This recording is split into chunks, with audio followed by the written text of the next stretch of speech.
Fine ಹಾಕುವಾಗ ಕೈ ಕಾಲು ಹಿಡಿತೀರಾ, sir ಒಂದು ಬಿಡಿ ಸರ್, ಕಷ್ಟ ಇದೆ ಸರ್, ದುಡ್ಡಿಲ್ಲ ಸರ್, ಸ್ಟೂಡೆಂಟು ಸರ್. ಆಯ್ತಪ್ಪ, ನಾನು ಒಂದು ದಿವಸ ಬಿಡ್ತೀನಿ ನಿನಗೆ, ಆಯಿತು ಕಷ್ಟ ಸ್ಟೂಡೆಂಟ್ ಅಂತ ಹೇಳ್ಬಿಟ್ಟು. ಅದು ಹೆಲ್ಮೆಟ್ ಇಲ್ಲದೆ ಯಮ ನಿನ್ನನ್ನು ಬರ್ದಿರ್ತಾನಲ್ಲಿ ಇವತ್ತು ನೀನು ತೊಗೋಬೇಕು ಅಂತ, ಅವ್ರು ಬಿಡ್ತಾರಾ? ಈಗ RTO ಸಾಹೇಬರು ಎಲ್ಲ ಹೇಳಿದ್ದಾರೆ. ಇನ್ನೊಂದು ವಿಶೇಷವಾಗಿ ನಾನು ಹೇಳುವಂಥದ್ದು ಏನಂತ ಹೇಳಿದ್ರೆ, ನಾವು ಒಂದು 10 ನಿಮಿಷ ಇನ್ನೂ ನಿಲ್ಲಿಸಿಲ್ಲ, ಒಂದು 5 ನಿಮಿಷ ನಿಲ್ಲಿಸಿ, ಒಂದು 10 ಗಾಡಿ ನಿಲ್ಲಿಸಿದ್ದಾರೆ. ಇಲ್ಲೇ ಇದ್ದಾರೆ ನಮ್ಮ ಹೆಲ್ಮೆಟ್ ಹಾಕ್ದಿರ್ತಕ್ಕಂಥ ನಮ್ಮ ದೇಶದ ಪ್ರಜೆಗಳು ಮತ್ತು ಮುಂದಿನ ಭವಿಷ್ಯವನ್ನು ನಿರ್ಮಾಣ ಮಾಡುವಂಥ ದೇಶದ್ದು. ನಿಮಗೆಲ್ಲ ಯಾಕೆ, ನಮ್ಮದು ಯೋತ್ಸ್ ದೇಶ ಅಲ್ವಾ, ನಮ್ಮ ಯೋತ್ ಜನಸಂಖ್ಯೆ ಜಾಸ್ತಿ ಇದೆ. ನಿಮ್ಮ ಮೇಲೇ ನಮ್ಮ ದೇಶ GDP ನಿಂತಿರೋದು. ಯೋತ್ಸ್ ಮೇಲೆ ಜಾಸ್ತಿ ದುಡಿತಾರೆ, ಮುಂದೇನವರು ಸಾಧಿಸ್ತಾರೆ ಅಂತ ಹೇಳ್ಬಿಟ್ಟು ತಮ್ಮ ಮೇಲೆ ತುಂಬ ಭರವಸೆ ಇದೆ. ಅದಕ್ಕೆ ತಮ್ಮ ಎಲ್ಲರಿಗೆ ಹೇಳುವಂಥದ್ದು ಏನಂತ ಹೇಳಿದ್ರೆ, ಹೆಲ್ಮೆಟ್ ಹಾಕೊಂಡು ಓಡಾಡಿ. ಏನೇ ಮಾಡಬೇಕಂದ್ರೂ ನಮ್ಮ ತಲೆ ಬೇಕು. ತಲೆಯನ್ನು ಸೈಡಿಗೆ ಇಟ್ಬಿಟ್ಟು ಏನೂ ಮಾಡಲಿಕ್ಕೆ ಸಾಧ್ಯ ಇಲ್ಲ. ಯಾಕಂದರೆ ಸೆಂಟ್ರ್ ಪಾಯಿಂಟ್ ನಮ್ಮ ಬ್ರೈನ್ ಇದೆಯಲ್ಲ, ಅಲ್ಲಿಂದನೇ thinking out of the box ಅಂತ ಹೇಳ್ತಾರಲ್ಲ. ನಾವು ಏನೇ ಯೋಚನೆ ಮಾಡೋಂಗಿದ್ರು ಅಲ್ಲಿಂದನೇ ಯೋಚನೆ ಬರುವಂಥದ್ದು, ಸಣ್ಣದಾಗಲಿ ದೊಡ್ಡದಾಗಲಿ. ಅದಕ್ಕೆ ನಮ್ಮ ತಲೆಯನ್ನು ಕಾಯಬೇಕು. ಸುಮಾರು ಅಡ್ವರ್ಟೈಸ್ಮೆಂಟೆಲ್ಲ ಕೊಡ್ತಾ ಇದ್ದೀವಿ, ಅಡ್ವರ್ಟೈಸ್ಮೆಂಟಲ್ಲೇ ಹೇಳ್ತಾರೆ, ಸುಮಾರು ಕಂಪ್ನಿಯವ್ರು ಹೇಳ್ತಾರೆ. ಹಾಗಂತ ಕೇರ್ಲೆಸ್ ಆಗಿ ಹೆಲ್ಮೆಟ್ ಹಾಕ್ಕೊಂಡು ನಾನು 90 ಸ್ಪೀಡಲ್ಲಿ ಹೋದರೆ ಏನಾಗೋದಿಲ್ಲ ಅಂತೇಳಿ ತಲೆ ಇರ್ತದೆ, ಕೈಕಾಲೆಲ್ಲ ಹೋಗ್ತದೆ. ಹಾಗೆ ದೇಹವೂ ಕೂಡ ಇಂಪಾರ್ಟೆಂಟ್, ಆಯಿತಾ? ಜಾಗೃತೆಯಿಂದಿರಿ. ಸಾಹೇಬ್ರು ಹೇಳಿದ್ರಲ್ಲ, ಏನೋ ಹೊರಡುವಾಗ ಒಂದು 10 ನಿಮಿಷ ಮುಂಚೆ ಹೊರಡಿ. ಒಂದು ಮಿಸ್ ಆದರೆ ಏನು, ನೀನು ಮದುವೆಗೆ ಹೋಗಲಿಲ್ಲ ಅಂದರೆ ಅದು ಮದುವೆನೇ ಆಗಲ್ವಾ? ಮದುವೆ ಗಂಡು ಮದುವೆ ಹೆಣ್ಣಿದ್ರೆ ಮದುವೆ ಆಗ್ತದೆ ಈ ಕಾಲದಲ್ಲಿ. ಯಾರು ಬೇಡ, ಅಪ್ಪ ಅಮ್ಮ ಯಾರು ಬೇಡ, ಸುಮ್ಮನೆ ಹೋಗಿ ದೇವಸ್ಥಾನ ಒಂದಿಬ್ಬರು ಸಾಕ್ಷಿ ಕರ್ಕೊಂಡು ಹೋಗ್ತಾರೆ, ಸೈನ್ ಆಗ್ತಾರೆ, ರಿಜಿಸ್ಟ್ರಿ ಮದುವೆ ಆಗ್ತದೆ, ಆಯಿತಾ? ನಿಮ್ಮ ಮದುವೆಗೆ ನೀವು ಹೋಗುವಾಗ ಏನು ಬೈಕಲ್ಲಿ ಹೋಗಲ್ಲ, ಇಲ್ಲವ್ರು ವೆಹಿಕಲ್ ಮಾಡ್ಕೊಂಡು ಕರ್ಕೊಂಡು ಹೋಗ್ತಾರೆ, ಆಯಿತಾ? ಆ ಪರ್ಪಸಲ್ಲಿ ನಾನು ಹೇಳ್ತಾ ಇದ್ದೇನೆ, ಫಸ್ಟು ನಿಮ್ಮ ಸೇಫ್ಟಿಯನ್ನು ನೋಡ್ಕೊಳ್ಳಿ, ಯಾವುದೇ ವಿಚಾರದಲ್ಲಾಗಲಿ. ಸುಮ್ಮನೆ ಮತ್ತೆ ಇನ್ನೊಂದು ಸೈಬರ್ ಸೇಫ್ಟಿನೂ ನೋಡ್ಕೊಳ್ಳಿ. ದುಡ್ಡಿದೆ ಅಂತ ಹೇಳ್ಬಿಟ್ಟು ಸುಮ್ಮನೆ ಕುಂತಲ್ಲೇ ದುಡ್ಡು ಬರಬೇಕಂತ ಹಾಕ್ತಿರ್ತೀರಾ, ಅದರದ್ದು ಕೂಡ ಅವೇರ್ನೆಸ್ಸನ್ನು ಹೇಳಿದ್ದೀವಿ. ಮತ್ತು ವಿಶೇಷ ಏನಂತ ಹೇಳಿದ್ರೆ, ನೀವು ಎಲ್ಲ ಗಾಡೀಲಿ ಓಡಾಡ್ತೀರಾ, ದಯವಿಟ್ಟು ನಿಮಗೆ ಹೇಳುವಂಥದ್ದು ಒಂದೇ ಮಾತು, ಯಾರೂ ಕೂಡ ಏನು ಬಿಲಿಯನಿಯರ್ಸ್ ಫ್ಯಾಮಿಲಿಯವರು ಇಲ್ಲ. ಎಲ್ಲರೂ ಕೂಡ ಒಂದು ರೀತಿ ಡೈಲಿ ದುಡಿದ್ರೇ ನಾವು ಸಂಜೆ ಏನಾದ್ರು ಮಾಡಬೇಕು, ಸೇವಿಂಗ್ಸ್ ಮಾಡ್ಬೇಕು, ಆ ರೀತಿ ಇದ್ದೀವಿ. ದಯವಿಟ್ಟು ನಿಮಗೆ ಹೇಳುವಂಥದ್ದು ಏನಂದರೆ, ಎಲ್ಲರದ್ದು ತಮ್ಮ ವೆಹಿಕಲ್ಗಳದ್ದು ಇನ್ಸೂರೆನ್ಸ್ಗಳನ್ನು ಚೆಕ್ ಮಾಡ್ಕೊಳ್ಳಿ. ಯಾಕಂತೇಳಿ ನಾವು ಸುಮಾರು ಮಾಡಿದಂಥ ಕೇಸ್ಗಳಲ್ಲಿ ಕೆಲವೊಂದು ವೆಹಿಕಲ್ಗಳದ್ದು ಇನ್ಸೂರೆನ್ಸೇ ಇಲ್ಲ. ಆಪೋಸಿಟ್ ಹೊಡೆದೊಂದು ಇಲ್ಲ, ಹೊಡೆಸ್ಕೊಂಡು ಸತ್ತೊಂದು ಇಲ್ಲ. ಸೊ ಹಾಗಿರುವಾಗ ಏನಂದರೆ, ನಿಮಗೆ ಯಾವುದೇ ರೀತಿ ಇನ್ಸೂರೆನ್ಸ್ಗಳು ಕ್ಲೈಮ್ ಆಗೋದಿಲ್ಲ.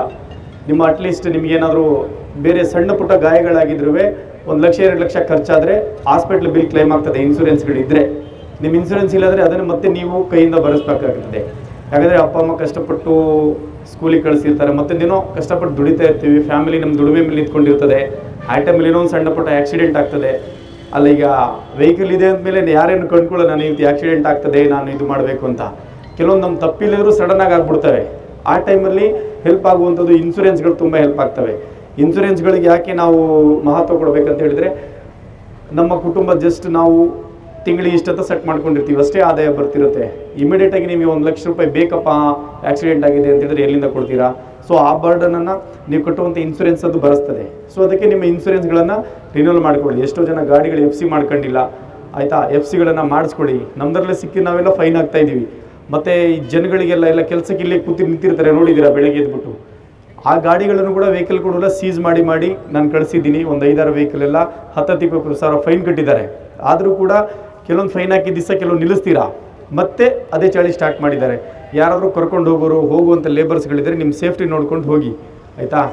ಯಾಕಂದರೆ ಎಲ್ಲರೂ ಕೂಲಿ ಆಸೆ ಸಂಬಳ ಕೊಡ್ತಾರೆ ಅಂತ ಹೇಳ್ಬಿಟ್ಟು ಬೇರೆ ಕಡೆಯಿಂದೆಲ್ಲ ಬಂದಿದ್ದೀರಾ. ಊರಲ್ಲೆಲ್ಲ ಇದ್ದರೆ 200 ರೂಪಾಯಿ ಕೊಡ್ತಾರೆ, ಇಲ್ಲಾಂದರೆ ಜಾಸ್ತಿ ದುಡ್ಡು ಕೊಡ್ತಾರೆ. ಕರಾವಳಿ ಸೈಡು ಉಡುಪಿ ಮಂಗಳೂರು ಹೋಗಬೇಕು ಅಂತೆಲ್ಲ ಬಂದಿರ್ತೀರ. ಆಯಿತು, ದುಡಿಯೋರಿಗೆ ನಾವು ಬೇಡ ಅಂತ ಹೇಳೋದಿಲ್ಲ, ಬಟ್ ನಿಮ್ಮ ಸೇಫ್ಟಿನ ನೋಡಿಕೊಂಡು ದುಡೀರಿ. ಕೆಲಸದ ಜಾಗದಲ್ಲೂ ಅಷ್ಟೇ, ಕೆಲಸಕ್ಕೆ ಹೋಗುವಾಗಲೂ ಕೂಡ ನಿಮ್ಮ ಸೇಫ್ಟಿ ಇದ್ದರೆ ಮಾತ್ರ ಕೆಲಸ ಮಾಡಿ, ಇಲ್ಲಾಂದರೆ ವಾಪಸ್ ಬನ್ನಿ. ಕೆಲಸ ಮಾಡಿಸ್ಕೊಂಡು ಸೇಫ್ಟಿ ಕೊಡ್ತಾನೆ ಮಾಡಿಸ್ಕೋತಾರೆ, ಆಯಿತಾ? ಯಾಕಂತ ಹೇಳಿದ್ರೆ ನಮ್ಮ ಮಿನಿಮಮ್ ಕರ್ಟಸಿ ಲೇಬರ್ ಆ್ಯಕ್ಟಲ್ಲಿ ಬರ್ತಕ್ಕಂಥ ಮಿನಿಮಮ್ ರೂಲ್ಸನ್ನು ನಾವು ಫಾಲೋ ಮಾಡಿದ್ರೆ, ನಾವು ಕೆಲಸ ಮಾಡಿದರೆ ನಿಮಗೆ ಯಾವುದೇ ರೀತಿಯ ಬೆಲೆ ಕೊಡೋದಿಲ್ಲ, ಆಯಿತಾ? ಸರ್ಕಾರಿ ನೌಕರರು ಕೂಡ ನಾವು ಕೂಡ ಒಂದು ದುಡಿಯೋ ವರ್ಗನೇ. ಏನಪ್ಪ, ನಮಗೆ ದಿನ ಅದೇ ಕೆಲಸ ಇರ್ತದೆ, ನೀವು ಕೆಲಸ ಹುಡ್ಕೊಂಡು ಹೋಗ್ತೀರಾ. ಎಲ್ಲರೂ ಕೂಡ ಲೇಬರ್ ಕರ್ಟಸಿಯಲ್ಲಿ ಬರ್ತೀವಿ, ಆಯಿತಾ? ಅವರವ್ರದ್ದೇ ಕಾನೂನುಗಳಿರ್ತವೆ, ಅದನ್ನೊಂದು ಫಾಲೋ ಮಾಡ್ಕೊಳ್ಳಿ. ಮತ್ತು ಮೇನ್ ಇಂಪಾರ್ಟೆಂಟು ಹೆಲ್ಮೆಟ್ಗಳು ಹಾಕ್ಕೊಳ್ಳಿ, ಸೇಫಾಗಿ ಡ್ರೈವ್ ಮಾಡಿ. ಮತ್ತು ಮೊಬೈಲಲ್ಲಿ ಮಾತಾಡ್ಕೊಂಡು ಡ್ರೈವ್ ಮಾಡ್ತಿರ್ತೀರಾ. ಮೊಬೈಲಲ್ಲಿ ನಾನು ಮಾತಾಡ್ತಿಲ್ಲ ಸರ್, ನಾನು ಇಯರ್ಫೋನ್ ಹಾಕ್ಕೊಂಡಿದ್ದೀನಿ ಅಂತ ಹೇಳ್ತೀರಾ.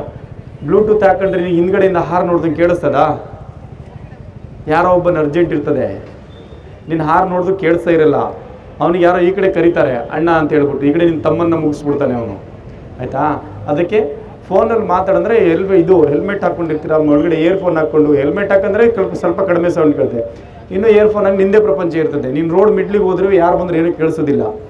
ಅದಕ್ಕೆ ಏನು ಟ್ರಾಫಿಕ್ ರೂಲ್ಸ್ಗಳೇನಿದಾವಲ್ಲ, ಓವರ್ಟೇಕ್ ಮಾಡೋದಾಗಲಿ, ಮತ್ತು ಕೆಲವೊಂದು ರೋಡ್ ಕನ್ಸ್ಟ್ರಕ್ಷನ್ ಆಗ್ತಾಯಿದ್ದೇವೆ ನಮ್ಮ ಕಾರ್ಕಳದಲ್ಲಿ, ಕೆಲವೊಂದು ಗುಂಡಿ ಬಿದ್ದಿದ್ದೆಲ್ಲ ರೆಡಿ ಮಾಡಿದ್ದಾರೆ.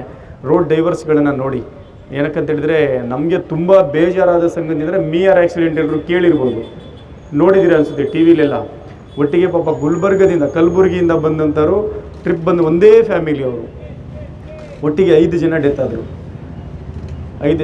ಆದರು. ಪಾಪ ತುಂಬ ನಮಗೂ ಕೂಡ ತುಂಬ ಬೇಸರ ಆಯಿತು. ಯಾಕಂತೇಳಿದ್ರೆ ಬಸ್ನೂ ಅವನು ಲೇನ್ ತನ್ನ 5 ನಿಮಿಷ ಟೈಮ್ ಉಳಿಸ್ಲಿಕ್ಕೆ, ಒಂದು ಟ್ರಿಪ್ಪನ್ನು ಜಾಸ್ತಿ ಮಾಡಲಿಕ್ಕೆ ಹೋಗಿ ಪಾಪ ಅವ್ರ ಜೀವ ಆಯಿತು. ಯಾರಿಗೇನು ಲಾಸ್ ಆಗೋದಿಲ್ಲ, ಡ್ರೈವರು ಅವನ ಮೇಲೆ ಕೇಸ್ ಆಗ್ತದೆ, ಓನರು ಗಾಡಿ ರಿಲೀಸ್ ಮಾಡಿಸ್ಕೊತಾನೆ. ನೀವು ದುಡ್ಡು ದುಡಿದ್ರೆ ನಿಮಗೇನು ಕೊಡಬೇಕು ಅದೇ ಸಂಬಳ ಕೊಡ್ತಾರೆ, ಎಕ್ಸ್ಟ್ರಾ ದುಡಿದ್ರೆ ಎಕ್ಸ್ಟ್ರಾ ಸಂಬಳ ಕೊಡ್ತಾರೆ ಯಾರಿಗಾದರೂ, ಆಯಿತಾ. ನೀವು ಎಷ್ಟು ದುಡಿಬೇಕು ಎಷ್ಟು ದುಡಿರಿ. ಯಾಕಂತೇಳಿದ್ರೆ ಬೇರೆಯವ್ರ ಜೀವ ಕೂಡ ಇಂಪಾರ್ಟೆಂಟು. ನಮ್ಮ ಸಂವಿಧಾನದಲ್ಲಿ ನಮಗೆ ಹೇಗೆ ಸಮಾನತೆ ಕೊಟ್ಟಿಲ್ಲ, ಹಾಗೆ ಬದುಕುವ ಹಕ್ಕು ಕೂಡ ಇದೆ. ಎಲ್ಲಾದರೂ ಬದುಕ್ಬೋದು ಭಾರತ ದೇಶದಲ್ಲಿ, ಎಲ್ಲಾದರೂ ಹೋಗಿ ಬದುಕ್ಬೋದು. ಅದೇ ರೀತಿ ಬದುಕಬೇಕು ಅಂತೇಳಿ ಇದೆ. ಕೆಲವೊಂದು ಕಂಡೀಷನ್ ನಮಗೇನು ಹಕ್ಕುಗಳನ್ನು ಕೊಟ್ಟಿದ್ದಾರಲ್ಲ ಅದರಲ್ಲಿ ಕೆಳಗಡೆ ಕೊಟ್ಟಿದ್ದಾರೆ, ಪಾಯಿಂಟ್ ಮಾಡಿ ಕೊಟ್ಟಿದ್ದಾರೆ. ಅದನ್ನು ಓದಿ. ಜಸ್ಟ್ ನನಗೆ ಬದುಕುವ ಹಕ್ಕಿದೆ, ಸಮಾನತೆ ಹಕ್ಕಿದೆ ಅಂದ ತಕ್ಷಣ ಅದಷ್ಟೇ ಓದಬೇಡಿ. ಕೆಳಗಡೆ ಯಾವ ರೀತಿ ಬದುಕಬೇಕು, ಯಾವುದನ್ನು ಮಾಡಬೇಕು, ಯಾವುದನ್ನು ಮಾಡಬಾರ್ದು ಅನ್ನೋದನ್ನು ಕೂಡ ಕೊಟ್ಟಿದ್ದಾರೆ. ಅದನ್ನು ಹೈಲೈಟ್ ಮಾಡಿ ಆ ರೀತಿ ನಾವು ಬದುಕಬೇಕು. ಇನ್ನೊಬ್ರಿಗೆ ತೊಂದರೆ ಕೊಡಬಾರ್ದು. ಹೌದು, ಓಕೆ, ತೊಂದರೆ ಕೊಡಬಾರ್ದು. ಯಾಕೆ ನಮಗೆ ಬೇರೆಯವ್ರು ತೊಂದರೆ ಕೊಟ್ಟು ಉಪದ್ರ ಆಗೋದಿಲ್ವಾ? ಆ ರೀತಿ. ಅದಕ್ಕೆ ನಾವು ಕೂಡ ಫೈನ್ಸ್ಗಳನ್ನು ಹಾಕ್ತಾ ಇದ್ದೀವಿ. ಫೈನ್ ಹಾಕುವಾಗ ಕೈ ಕಾಲು ಹಿಡಿತೀರಾ, ಸರ್ ಒಂದು ಬಿಡಿ ಸರ್, ಕಷ್ಟ ಇದೆ ಸರ್, ದುಡ್ಡಿಲ್ಲ ಸರ್, ಸ್ಟೂಡೆಂಟು ಸರ್, ಆಯ್ತಪ್ಪ ನಾನು ಒಂದು ದಿವಸ ಬಿಡ್ತೀನಿ ನಿನಗೆ, ಆಯಿತು ಕಷ್ಟ ಸ್ಟೂಡೆಂಟ್ ಅಂತ ಹೇಳ್ಬಿಟ್ಟು. ಅದು ಹೆಲ್ಮೆಟ್ ಇಲ್ಲದೆ ನಿನ್ನನ್ನು ಬರ್ದಿರ್ತಾನಲ್ಲಿ ಇವತ್ತು ಏನು ತೊಗೋಬೇಕು ಅಂತ, ಅವ್ರು ಬಿಡ್ತಾರಾ? ಅದಕ್ಕೆ ಯಾವ ಟೈಮಲ್ಲಿ ಏನಾಗುತ್ತೋ ಗೊತ್ತಿಲ್ಲ. ನಾವು ಅಲರ್ಟ್ ಮಾಡ್ತಾ ಇರ್ತೀವಿ. ನಾವು ನಿಮ್ಮನ್ನು ಫೈನ್ ಹಾಕಿ ಆ ದುಡ್ಡನ್ನೇನೋ ನಾವು ತೊಗೊಳ್ಬೇಕು, ಸರ್ಕಾರ ಕಟ್ಟಿದ್ರೆ ಗೌರ್ಮೆಂಟ್ ಇದು ಮಾಡ್ತದೆ ಅಂತಲ್ಲ. ಅಂದರೆ ಸರ್ಕಾರ ಆಗಲಿ ರೂಲ್ಸ್ಗಳನ್ನು ಮಾಡೋದು ನಿಮ್ಮ ಮೇಲಿನ ಕಾಳಜಿಯಿಂದ. ಯಾಕಂತೇಳಿದ್ರೆ ಈ ರೀತಿ ಮಾಡಿದರೆ ಜನಗಳು ಅವರ ಏನು ಯೋಗಕ್ಷಮತೆಗೆ ಸರಿಯಾಗಲಿ ಅಂತ ಹೇಳ್ಬಿಟ್ಟು ಮಾಡಿರ್ತಾರೆ. ಅದನ್ನು ನಾವು ತಪ್ಪಾಗಿ ಕೆಲವರು ಮಾತಾಡ್ತಾರೆ, ನಾವು ಕೇಳಿಸ್ಕೊಂಡಿದ್ದೀವಿ, ಗೌರ್ಮೆಂಟಿಗೆ ಕೆಲಸ ಇಲ್ಲ, ಜನರ ಹತ್ರ ದುಡ್ಡು ತಗೊಳ್ತದೆ ಅಂತ. ಆಯ್ತು, ಗೌರ್ಮೆಂಟು ಗಾಡಿ ಬಂದಮೇಲೆ ಹೆಲ್ಮೆಟ್ ಹಾಕಿದ್ದಾರೆ. ನೀವು ಹೆಲ್ಮೆಟ್ ಹಾಕಿದರೆ ಯಾರಪ್ಪ ಕೇಳ್ತಾರೆ? ನಾನು ಎಷ್ಟೋ ಜನನ ತೋರಿಸಿದ್ದೀನಿ, ನೋಡಪ್ಪ ಹೆಲ್ಮೆಟ್ ಹಾಕ್ಕೊಂಡೋಗಿ ನಾನು ನಿಲ್ಲಿಸಿದ್ದೀವ, ಸೀಟ್ ಬೆಲ್ಟ್ ಹಾಕೋರು ನಿಲ್ಲಿಸಿದ್ದೀವ. ಕೆಲವೊಂದು ಸುಮಾರೆಲ್ಲ ಇದು ಎಕ್ಸಾಂಪಲ್ಸ್ಗಳೇ ಇದ್ದಾವೆ. ಸೀಟ್ ಬೆಲ್ಟ್ ಜೀವ ಕಾಪಾಡಿದೆ, ಹೆಲ್ಮೆಟ್ ಜೀವ ಕಾಪಾಡಿದ್ದಾವೆ. ನೋಡಿ, ಆ ರೀತಿ ರೂಲ್ಸನ್ನು ಫಾಲೋ ಮಾಡ್ಕೊಳ್ಳಿ, ನಿಮ್ಮ ಸೇಫ್ಟಿಯನ್ನು ನೋಡ್ಕೊಳ್ಳಿ. ಇಲ್ಲೇ ನೀವು ಬಂದಿದ್ದೀರಲ್ಲ, ಇಷ್ಟು ಒಂದು 7-8 ಗಾಡಿ ನಿಂತಿದ್ದಾವಲ್ಲ, ನೀವೆಲ್ಲ ಹೆಲ್ಮೆಟ್ ತೊಗೊಂಬಂದು ಗಾಡಿ ತೊಗೊಂಡೋಗಿ, ನಾನು ಇಲ್ಲೇ ಇರ್ತೇನೆ. ಇಲ್ಲಾಂದರೆ ನೀವು ಸ್ಟೇಷನಿಗೆ ಬಂದು ಹೆಲ್ಮೆಟ್ ತೋರಿಸಿ ಆಮೇಲೆ ಗಾಡಿ ತೊಗೊಂಡೋಗಿ, ಆಯಿತಾ? Thank you.